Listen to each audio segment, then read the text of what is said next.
బాబు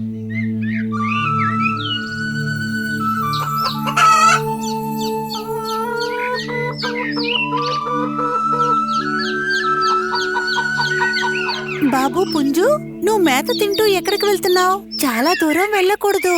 అలా నేను చాలా దూరం వెళ్తే మాత్రం తప్పే ఉంది. నేను మీ కళ్ళకి కనిపిస్తున్నాను కదా.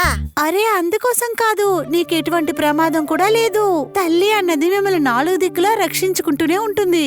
అస్తమాన అమ్మ చెప్పే సలహాలు విని నాకు బోరు కొడుతోంది. జీవించడానికి స్వాతంత్రమే లేదు. అలా మాకు ఏమైనా ప్రమాదం వస్తే మమ్మల్ని మేము కాపాడుకోగలము. ఇదంతా మీకు బుద్ధి లేని తత్వమే. శత్రువులు మిమ్మల్ని ఎత్తుకెళ్ళడానికి సిద్ధంగా ఉంటారు. మీరే పెద్దవాళ్ళైతే మీరు ఎక్కడికన్నా వెళ్ళొచ్చు, ఏమైనా తినొచ్చు, ఏమైనా చేయొచ్చు. ఏం జరిగినా సరే ఈ రోజు మేము పొలానికి వెళ్ళి ఆడుకుంటాం. అదంతా జరగదు పిల్లలు. మేము లేకుండా మీరు ఎక్కడికి వెళ్ళకూడదు. మేము వెళ్తాం, ఖచ్చితంగా పొలానికి వెళ్తాం. మీరు ఎక్కడికి రావాల్సిన అవసరం లేదమ్మా. ఆగండి పిల్లలు, వెళ్ళకండి, వెళ్ళకండి. ఎవరైతే అమ్మ మాట అస్సలు వినరో, పొగరుగా నడుచుకుంటారో అనుభవంతోనే నేర్చుకుంటారు. ఇంకేం చెప్పాలి? పిల్లలు, అమ్మ మాట వినకపోతే అది ప్రమాదమే అవుతుంది. నేను చెప్పలేదు, తాను చెప్పింది.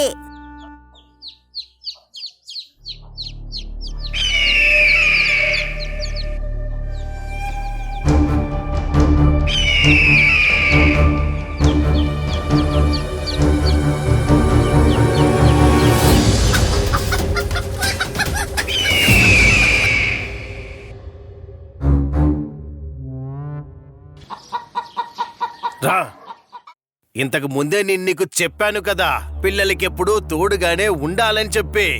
అలా మేము సరైన సమయానికి రాకుండా ఉండుంటే ఆ దుష్టగరుడు ఒక్క నిమిషంలోనే. నేను చెప్పింది విన్నందువల్ల ఇలా జరిగింది. వాళ్ళు పుకారు చేస్తున్నారు.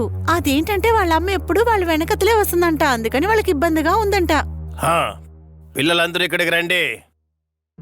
అమ్మ మిమ్మల్ని చూసుకునేది కష్టపడేలాగని ఎవరు మీకు చెప్పారు చెప్పండి? తానే చెప్పాడు. అలా నేను చెప్పలేదు, అలా చెప్పింది వీడే. ఇప్పుడైనా మీ అందరికీ అర్థమయ్యిందా? అంటే తల్లిదండ్రులతో ఉండకపోతే మీకు ఏమవుతుందని. అర్థమైంది. ఇక అమ్మ చెప్పే మాటల్ని గౌరవిస్తాం, వింటాం. పిల్లలారా, చెప్పింది వినకపోతే ఇలాగే ఆపదలు వస్తా ఉంటాయి. అందువల్ల మీరు అమ్మా నాన్న చెప్పేది జాగ్రత్తగా వినాలి.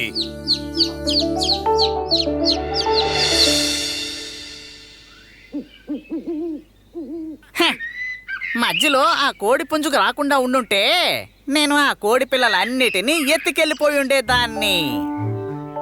హే, మళ్ళీ అలాగే చేయడం వల్ల ఎటువంటి ప్రయోజనము ఉండదు. నిన్ను అర్థం చేసుకోవడానికి ఏది జరిగినా మంచికే జరుగుతుందని అనుకోవాలి. సంతోషంగా ఉండాలా? ఆ కోడి పిల్లలన్నీ నా భుజాల మీదకెక్కి నా తల మీద పొడవడం మొదలుపెట్టాయి. కోమన్ మాస్టర్, నేను ఈ నొప్పిని తట్టుకోలేకపోతున్నాను. ఆ 2 పుంజులు బలమైనవి. ఆ కోడ్లకు ముఖ్యమైన శక్తి. అవున్నంత వరకు వాటి పిల్లల మీద నువ్వు చెయ్యి కూడా వెయ్యలేవు. అర్థం చేసుకో. నాకు అసలు అదృష్టమే లేదు. ఇలాగే కొనసాగుతూ ఉంటే నేను ఆకలితో చావాల్సి ఉంటుంది. అయితే ఆ 2 పుంజులకు మధ్యలో గొడవని రేపు నువ్వు. అప్పుడే నువ్వు అనుకున్న కార్యాన్ని సాధించగలవు. మాస్టర్, వాళ్ళిద్దరి మధ్య అగ్గి రాజేయడానికి ఏదైనా ఐడియా ఉంటే చెప్తారా? ఒక దారుంది. ఈ కోమన్ మాస్టర్ నీకు అన్నిటినీ చెప్పిస్తాను.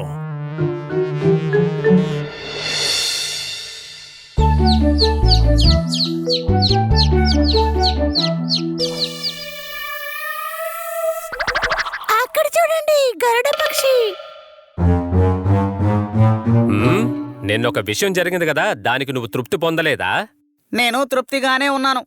మీరిద్దరూ కలిసి నన్ను ఒక్క రోజులో మంచిదానిగా మార్చేశారు. మీ ఇద్దరికి చాలా చాలా ధన్యవాదాలు. నేను మీ ఇద్దరికి కృతజ్ఞతలు తెలియజేస్తున్నాను. ఇది మీకు కూడా మంచిదే కదా. అది సరే, మీ ఇద్దరిలో లీడర్ ఎవరు? లీడరా? మాలో అలాంటివంతా ఏమీ లేవు. సాధారణంగా ఎవరో ఒకరు లీడర్గా ఉండాలి కదా. అలా ఉండే లీడర్ చాలా బలవంతుడై ఉండాలి. మీ ఇద్దరి మధ్య ఎవరికైతే బలం ఎక్కువగా ఉందో వాళ్ళే లీడర్గా ఉండగలరు. నాకిప్పుడు చెప్పండి, మీ ఇద్దర్లో బాగా బలవంతులు ఎవరో నాకు వివరంగా చెప్పండి చూద్దాం. ఆ? అక్కడ పెరిగిన అంకుల్ అందరికన్నా చాలా బలమైన వాడు. అరే కాదు, తంగవలం అంకుల్ చాలా శక్తివంతుడు. మేమిద్దరము సమమైన శక్తివంతులమే. హే, అలా ఉండే అవకాశమే లేదు.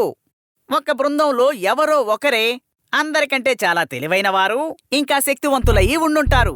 చూసారా, మీరే మీ బృందంలో ఎలాంటి ఆలోచన లేకుండా ఉన్నారు. ఇప్పుడు మీరే చెప్పండి, మీ బృందంలో శక్తివంతులు ఎవరు? శక్తివంతుండంటే అది నేనే. నువ్వా? నిజంగానా? అలా నువ్వు కోరుకున్నట్టయితే ఇద్దరం పోటీ పెట్టుకుందాం. అప్పుడు ఎవరు శక్తివంతులో తెలిసిపోతుంది. సరేరా, అది కూడా చూద్దాం.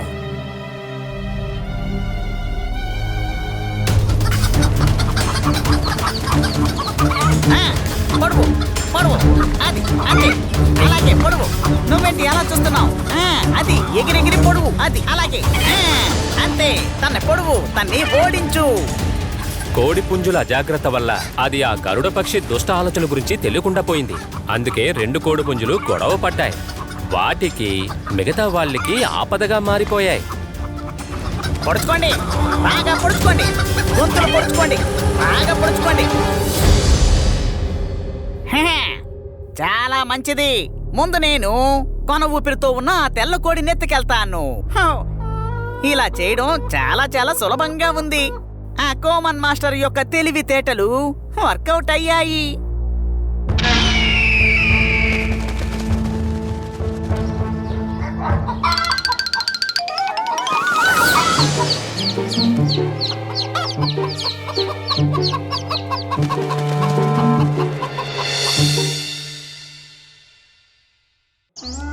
చాలా రోజుల క్రితం ఒక చిన్న గ్రామంలో ఆ గ్రామపు అధ్యక్షుడు ఉండేవారు. ఆ అధ్యక్షుడి దగ్గర ఒక గుర్రం కూడా ఉండేది. ఆ గుర్రమేమో ఒక అందమైన తెల్ల గుర్రం. ఆ గుర్రానికి తను చాలా అందంగా ఉంటానన్న గర్వం ఎక్కువగా ఉండేది. అది ఈ ప్రపంచంలోనే చాలా తెలివైనదని అనుకుంటూ ఉండేది. ఏయ్, ఇలా చూడు, యజమాని వస్తున్నాడు. నువ్వు గమనించలేదా? నా కోసం ప్రత్యేకమైనది ఒకటి తీసుకొస్తున్నారు. ఏమైంది? నువ్వెందుకలా మౌనంగా కూర్చున్నావు? నాతో నువ్వు మాట్లాడాలంటే అది నీకు దక్కే అదృష్టం. ప్రస్తుతానికి ఆ అదృష్టం నీకు దొరికింది. నువ్వు నిజంగానే మహాన్గా ఉండొచ్చు. ఎందుకంటే యజమానుడు నీ మీద ఎక్కేసి అటువైపు ఇటువైపు వెళ్తారు కదా అన్యాయంగా. అందుకోసమే నువ్వు మిగతా వాళ్ళని తక్కువ అంచనా వేస్తావు మిత్రుడా. ఏయ్, నేనేమి నీలా కాదు. నాది రాజవంశపు రక్తం. కాబట్టి నాతో మాట్లాడేటప్పుడు ఒళ్ళు దగ్గర పెట్టుకొని మాట్లాడు. నేనేమి నీకు అసలు మిత్రుని కాదు, తెలుసుకో.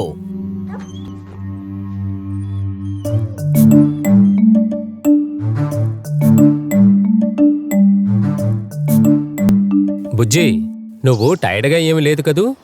ఈరోజు మనం కాస్త బయటికి వెళ్ళాలి. నువ్వు త్వరగా నీ ఆహారాన్ని తినేసేయ్. ఈలోపు నేను వెళ్ళి రెడీ అయ్యి వచ్చేస్తాను. చూసావుగా, అతను నన్ను ఎంతగా ప్రేమిస్తున్నాడో, ఎంత గౌరవమిస్తున్నాడో. అతను ఇక్కడికొచ్చి నిన్ను కనీసం చూడలేదు కూడా. గుర్రవన్నయ్య, నిజమే, మీరు నిజంగానే మహానుభావుడు. నేను కూడా మీకు విలువ ఇస్తాను. ఆ, ఇదే నీకు కూడా చాలా మంచిది. వీడు పొగరుగా ఉన్నాడు కాబట్టి నువ్వెందుకు అతనికి మర్యాద ఇస్తున్నావు? అతను నీలాగే సాధారణ జంతువు కదా. అరే, దానికి కొమ్ములు లేవు, కానీ దానికి కొమ్ములొచ్చే ఫీలింగ్ ఉంది. అది మనం మార్చి తీరాలి.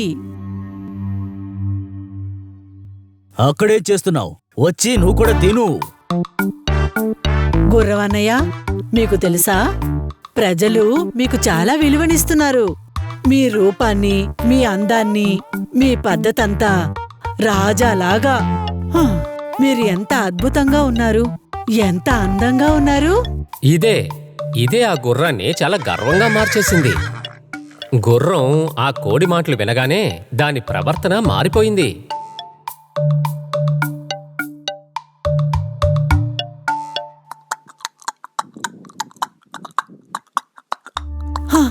దీని ప్రవర్తన చూసావా? నేను అస్సలు ఓర్చుకోలేకపోతున్నా. అరే అవునక్క, ఈ గుర్ర చేసే విధానము దాన్ని పొగర్ని చూసి నేను చాలా బాధపడ్డాను. ఇక్కడ ఇంకే గుర్రాలు లేవని అది మనసులో అనుకుంటుంది. ఏనుగులకు కూడా ఇంత పొగరుండదు. గ్రామంలో ఆ గుర్రం తన యజమానితో వెళ్తున్నప్పుడు అది చాలా ఆలోచించడం మొదలుపెట్టింది.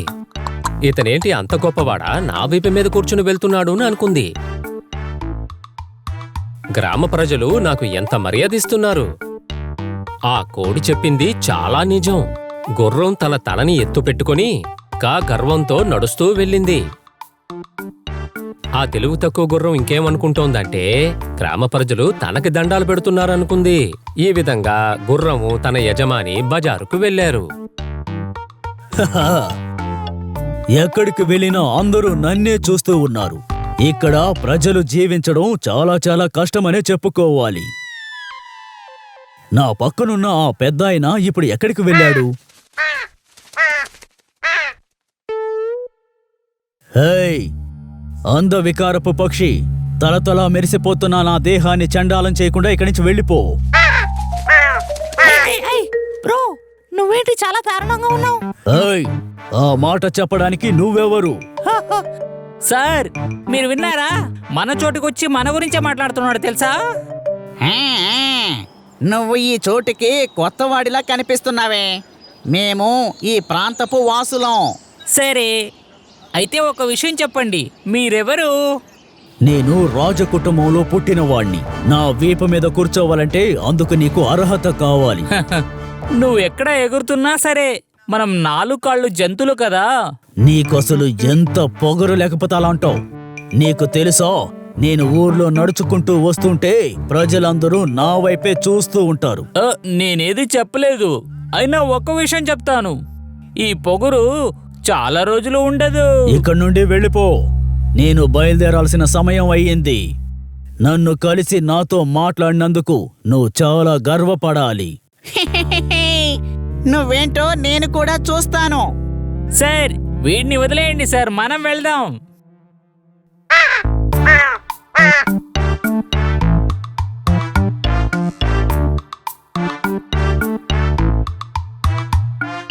దారిలో చూస్తున్న అందరూ తల వంచి నమస్కరించారు. అతని గురించి కనుక్కోవడం కూడా మొదలుపెట్టారు.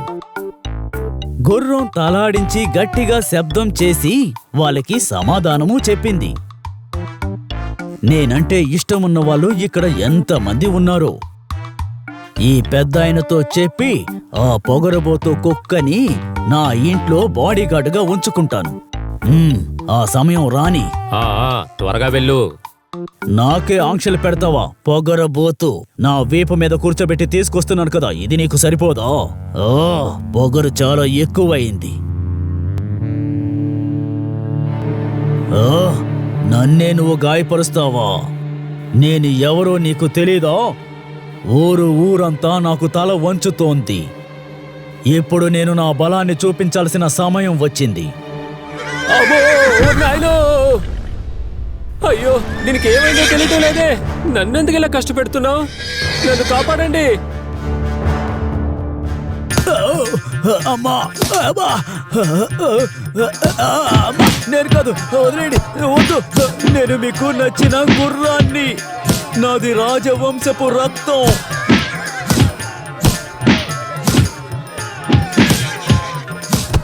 పాపం ఆ గుర్రం భాషని ఆ ప్రజలు అర్థం చేసుకోలేకపోయారు. గ్రామ ప్రజలు ఏమనుకున్నారంటే ఈ గుర్రం చేసే శబ్దం చాలా అపాయకరమైనదని. అందుకే ఆ గుర్రాన్ని కొట్టి అడవిలోకి పంపించేశారు. దీనంతటికీ కారణం తన గర్వమే అని ఆ గుర్రం అర్థం చేసుకొని మళ్ళీ ఆ గ్రామానికి తిరిగి రాకూడదని అనుకుంది. చాలా కాలం క్రితం జరిగిన కథ ఇది. ఒక గ్రామంలో బట్టలుతికే చాకలుండేవాడు. గ్రామంలో అందరిళ్ళకి వెళ్ళి బట్టల్ని తీసుకొచ్చి వాటిని శుభ్రం చేసి మళ్ళీ వాళ్ళ ఇళ్ళకి ఇచ్చి చేతికందిన డబ్బుతో తను తన భార్య సుఖంగా జీవించేవారు. తనకి ఒక గుర్రం, ఒక గాడిద ఉండేవి.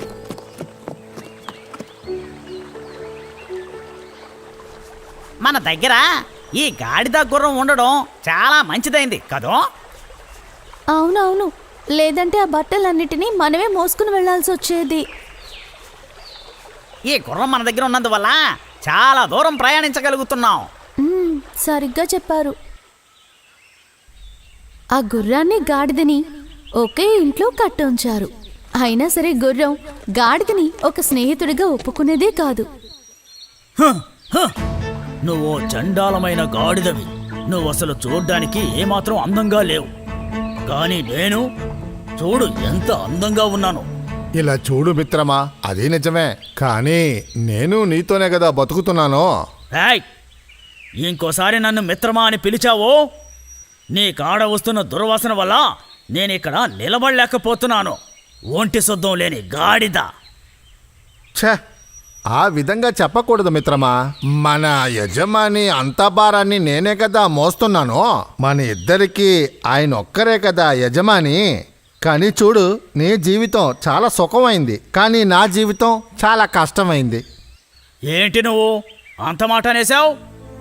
మన యజమాని ఆయన మొత్తం భారాన్ని నన్నే మోసుకురమ్మంటారు. నీ విషయం అలా కాదుగా, నీకు చిన్న చిన్న పనులేగా అప్పు చెప్తున్నారు. ఓ అదా విషయం. నాకంటూ కొంత గౌరవం ఉంది తెలుసా నీకు? నేను నీలా కాదు.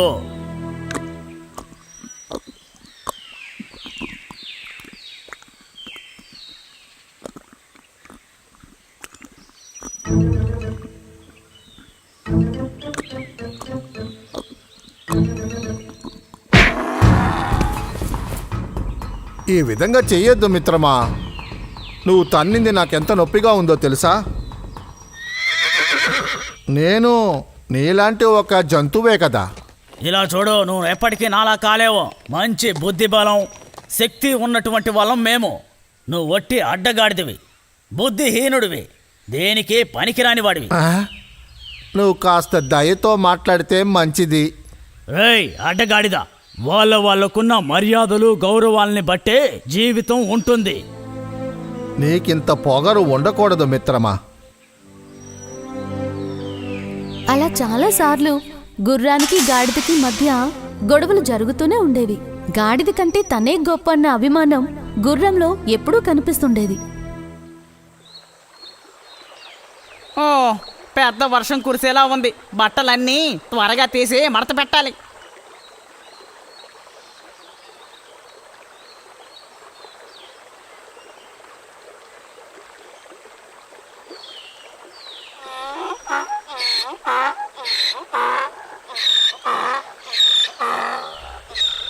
ఓహ్, ఈ మూట చాలా బరువుగా ఉందే. ఆ విధంగా చాకలి, గుర్రం, గాడిద ఇంటి దిశగా నడుచుకుంటూ వెళ్తున్నారు. కానీ ఎక్కువ బరువు ఉండటం వల్ల గాడిద చాలా నెమ్మదిగా వెళ్ళసాగింది. మిత్రమా, నేను మోసుకొస్తున్న ఈ మూట చాలా బరువుగా ఉంది. ఈ మూట మోసుకుంటూ నేను నడవలేకపోతున్నాను. దానికి నన్నేం చేయమంటావు? నాకు కాస్త సహాయం చేయొచ్చు కదా. సహాయమా? నీ మూటని నేను మొయ్యాలా ఏంటి? అటువంటిదేం లేదయ్యా. నాకు భారంగా ఉన్న కొద్ది బట్టల్ని మాత్రం నువ్వు తీసుకొస్తే చాలు. ఏయ్ గాడిదా, నీ వస్తువుల్ని నువ్వే మోసుకొని రావాలి. నేను గుర్రాన్ని, నీలా బానిసను కాదు.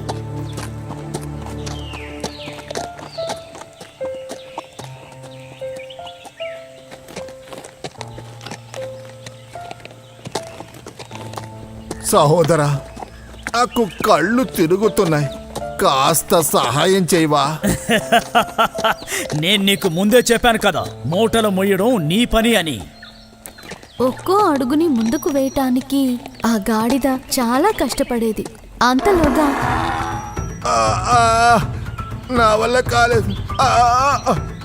అరే, ఏంటిది? బరువులు మొయ్యలేక కింద పడిపోయావా?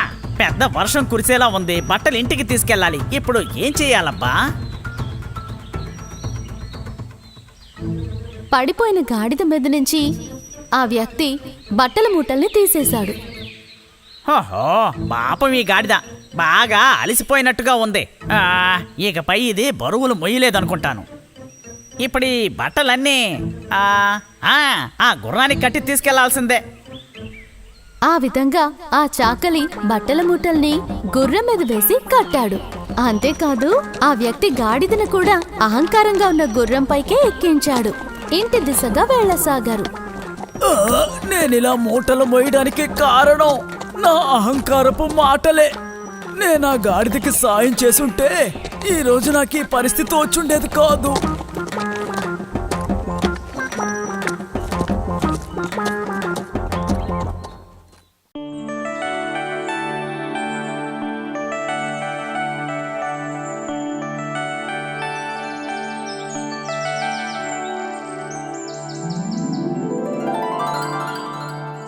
నాన్నగారు వచ్చారా? ఇది ఇలా ఇవ్వండి. నీకిది బా అనిపించిందా మలొట్టి? ఛీ, ఇది మాకు అస్సలు నచ్చలేదు. వావ్, టెడ్డీ బేర్ ఎంత బాగుందో.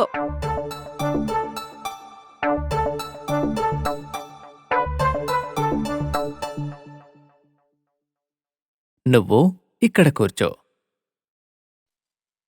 అరే, వీళ్ళు నన్ను ఇలా కూర్చోబెట్టేశారు. నేను కూడా వెళ్ళి ఆడుకోవాలి. ఆ నక్క బొమ్మ ఏమీ చెయ్యలేక విచారంగా అల్మారాలో కూర్చుంది. నువ్వు నాకు ప్రియమైన టెడ్డీ బేర్వి. నీకు బొట్టు పెడితే ఎలా ఉంటుందో. అల్మారాలో కూర్చొని ఆ నక్క బొమ్మ అన్నీ చూస్తోంది. ఏంటి, నేను దీనికి నచ్చలేదా?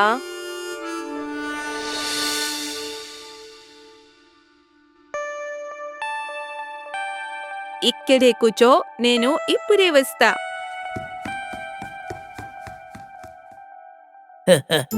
అరే ఇదెవరు?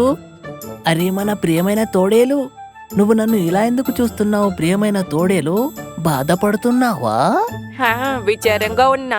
బాగా జరిగింది, నిన్నెవడు ఇష్టపడడు.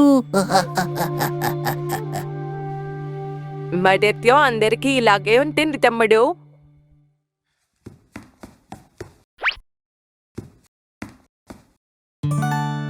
టెడ్డీ బేర్, నువ్వు ఇక్కడే కూర్చొని ఉండు. నేను ఇప్పుడే వస్తా. వచ్చేటప్పుడు నీకు చాలా చాక్లెట్స్ తీసుకుని వస్తా. ఈ పిల్లకి నేను కనపడనా? అసలు నువ్వేమనుకుంటున్నావు? నువ్వేమన్నా ఫిల్మ్ స్టార్ అనుకుంటున్నావా? నాతో తమాషా చేయకో. అవును చేస్తున్నాను. నాకు చాలా బాధగా ఉంది. నువ్వు నన్ను అపహాస్యం చేస్తున్నావా? నేనా? అసలు కాదు. ఏయ్, నిన్నిక్కడి నుంచి బయటకు తీస్తారని నువ్వు అనుకుంటున్నావా? నీ అదృష్టంలో ఇక్కడే కూర్చొని దుమ్ము పట్టిపోవాలని రాసుంది. టెడ్డీ బేర్ అన్నయ్య, నేను విచారంగా ఉన్నాను కానీ నీదాశపడను.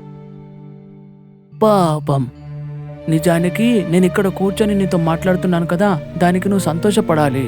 నేను నీలా రోజంతా ఇక్కడే కూర్చొని ఉండలేను, తెలుసా నీకు?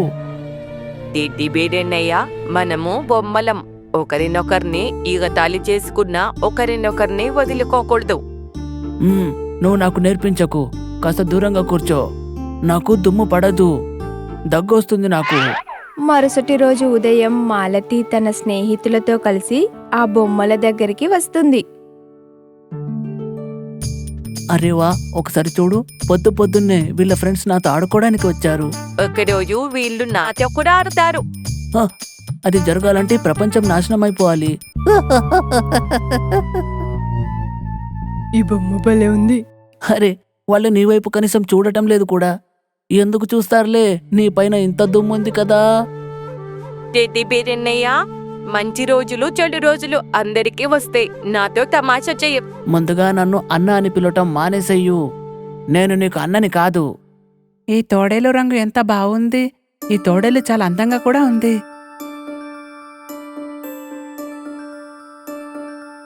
మరి ఈ టెడ్డీ బేర్ బొమ్మ బాలేదా? నాకు ఆ నక్క బొమ్మ చాలా నచ్చింది, నాకిస్తావా? లేదు లేదు, నాకు ఈ నక్క బొమ్మ చాలా ఇష్టం. ఎంత ముద్దుగా ఉందో చూడు. నక్క బొమ్మతో చాలాసేపు ఆడుకున్న తర్వాత తిరిగి ఆ నక్క బొమ్మని ఆ అల్మారాలో పెట్టేశారు. నా ప్రియమైన నక్క బొమ్మ, నువ్వు ఇక్కడే కూర్చో, ఇప్పుడే వస్తా. నేనిప్పుడు నిన్ను అన్నయ్య అని పిలవచ్చా? పిలవచ్చు. నేను నీకు చెప్పా కదా, అందరికీ మంచి చెడు రోజులు వస్తాయి, అందరికీ సంతోషపడే సమయం కూడా వస్తుంది అని. నా ప్రియమైన అన్నయ్య, ఈ రోజు నేను వాళ్ళకి నచ్చాను, రేపటి రోజు నువ్వు, మరుసటి రోజు కొత్త బొమ్మల వంతు కూడా కావచ్చు. మ్మ్. ఇలా విచారంగా ఉండకుండా ఏదో ఒకటి మాట్లాడండి. మనమిద్దరం కలిసి సంతోషంగా ఉందాం, సరేనా? సరే, నిజం చెప్పావు. ఆ రోజు నుంచి నక్కబొమ్మ ఇంకా టెడ్డీ బేర్ ఆ అల్మారాలో వాళ్ళ జీవితాన్ని సంతోషంగా గడుపుతున్నారు.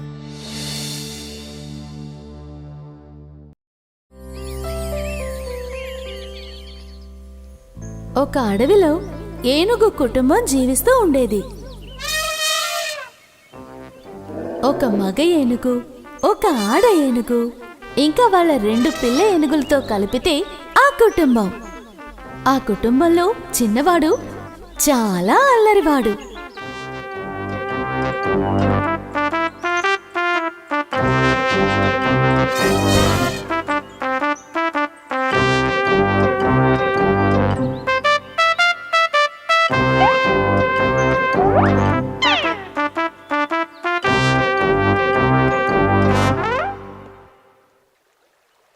ఒకరోజు ఆ ఏనుగు కుటుంబం అడవిలో ఉండే నదికి స్నానానికి వచ్చింది.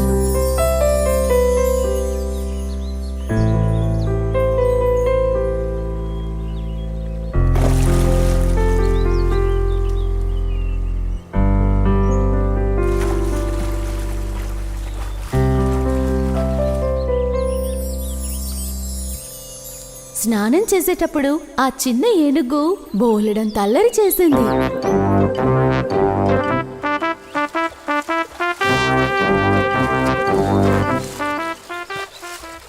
బాబు, నదిలో నీళ్ళు ఎక్కువగా ఉన్నాయి, జాగ్రత్త. అవునవును, కొన్ని రోజులుగా తన అల్లరి చాలా ఎక్కువైపోయింది. ఏ చిన్నోడా, జాగ్రత్తగా ఒక చోటు ఉండరా. ఆ సమయంలో నది ఒడ్డు నుండి ఒక చెట్టు మీద ఒక చిన్న పక్షి కూర్చునుంది. ఆ చిన్న ఏనుగు చేసే అల్లరినంతటినీ ఆ చిన్ని పక్షి చూస్తూనే ఉంది. చూడగా చూడగా మరింత ఆశ్చర్యానికి గురైంది. అరే, ఆ ఏనుగు ఎంత బాగా ఆడుకుంటుందో. ఏనుగుతో స్నేహం చేయాలని ఆ చిన్ని పక్షి కోరుకుంది.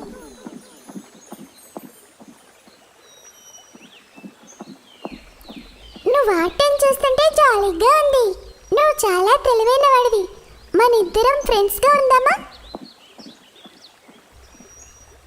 మన స్నేహితులుగా ఉండొచ్చా?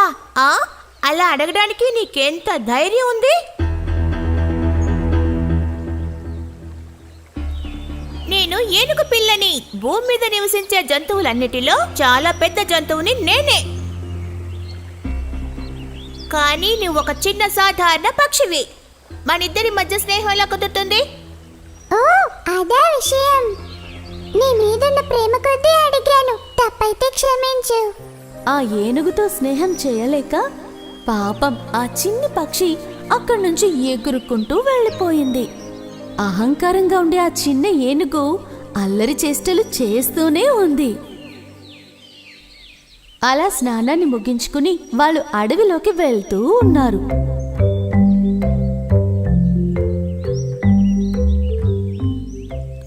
వెళ్లే దారిలో ఒక చెరుకు తోటని ఆ చిన్ని ఏనుగు చూసింది. అమ్మా నాన్నలకి తెలియకుండా మెల్లమెల్లగా తన చెరుకు తోట మధ్యలో దాక్కున్నాడు. ఇదేం తెలియక ఆ మిగతా 3 ఏనుగులు అక్కడి నుంచి వెళ్ళిపోయారు. కానీ వాళ్ళందర్నీ భలే మోసం చేసేనన్న ఉద్దేశంతో ఆ ఏనుగు చెరుకు తోటలో ఉన్న చెరుకుల్ని తీసుకుని తినడం మొదలుపెట్టింది. ఇది ఎంత తీయగా ఉందో. చాలా రుచిగా ఉంది. నేను ఇక్కడ రావడం మంచిదైపోయింది. అక్కడున్న చెరుకు చెట్లని ఒక్కొక్కటిగా విరగ్గొట్టి కొన్నిటిని కడుపు నిండా తింది.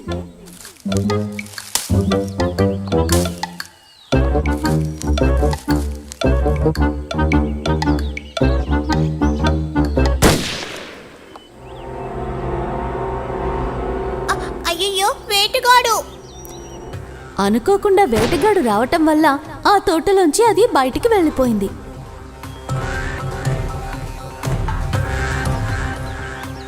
అయ్యయ్యో, ఎవరైనా కాపాడండి, నన్ను కాపాడండి, కాపాడండి. భయంతో బాగా ఏడవటం మొదలుపెట్టాడు. దారి తప్పి ఎక్కడికో వెళ్ళిన ఆ చిన్న ఏనుగు దారి తెలియక పరితపించాడు.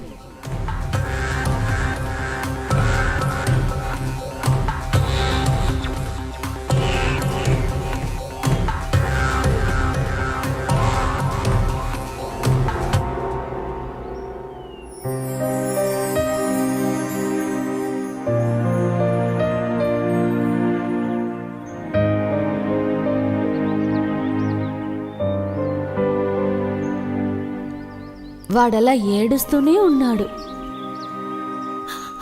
అయ్యయ్యో, అమ్మా నాన్న కనిపించట్లేదు. ఇప్పుడు నేను ఎలా వెళ్ళాలి? అమ్మా, అమ్మా, అమ్మా. కాని ఆ సమయంలో ఆ చిన్ని పక్షి ఆ చిన్న ఏనుగు ఏడుపుని పసిగట్టింది. ఎగురుకుంటూ తన దగ్గరికి వచ్చింది. అలా ఏడుస్తూ చెట్టు కింద కూర్చున్న ఏనుగుని తను చూసింది. చిన్న ఏనుగు, నువ్వెప్పుడు ఎందుకు ఏడుస్తున్నావు? నీకేమైంది? నేను దారి తప్పి వచ్చేసాను. నేను మా అమ్మ నాన్నని చూడాలి. నువ్వెలా ఇక్కడికి వచ్చావు? నేను నిన్ను వెంబడిస్తూనే వచ్చాను. కారణం నీకు తెలివితేటలు ఎక్కువని నాకు అర్థమయ్యింది.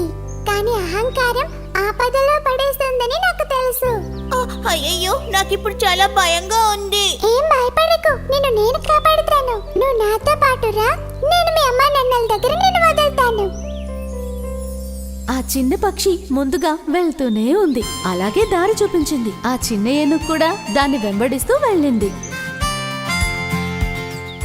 అలా ఆ చిన్ని పక్షి ఆ చిన్న ఏనుగుని వాళ్ళమ్మ నాన్నల దగ్గరికి చేర్చింది. బంగారం, ఇంతసేపు ఎక్కడికెళ్ళావమ్మా? అమ్మా, నేను ఇంతసేపు దారి తప్పాను. ఈ పక్షి నన్ను తీసుకొచ్చి చేర్చింది. పెద్దవాళ్ళు చిన్నవాళ్ళని ఎవరిని తక్కువగా అంచనా వేయకూడదు. ఆపదలో సహాయం చేసేవాడే నిజమైన మిత్రుడు. నా అహంకారమే నన్ను ఆపదలో పడేలా చేసింది. పక్షి, నువ్వే నన్ను చివరికి కాపాడావు. చివరికి నీకు ఎలా కృతజ్ఞతలు చెప్పాలో తెలియట్లేదు. ఇక నుంచి మనిద్దరం మంచి ఫ్రెండ్స్ గా ఉందా? అహంకారం ఆపదల్లో పడేస్తుంది. ప్రేమే అన్నిటికంటే గొప్పది. ప్రేమగా ఉంటేనే స్నేహంగా ఉండగలుగుతాం.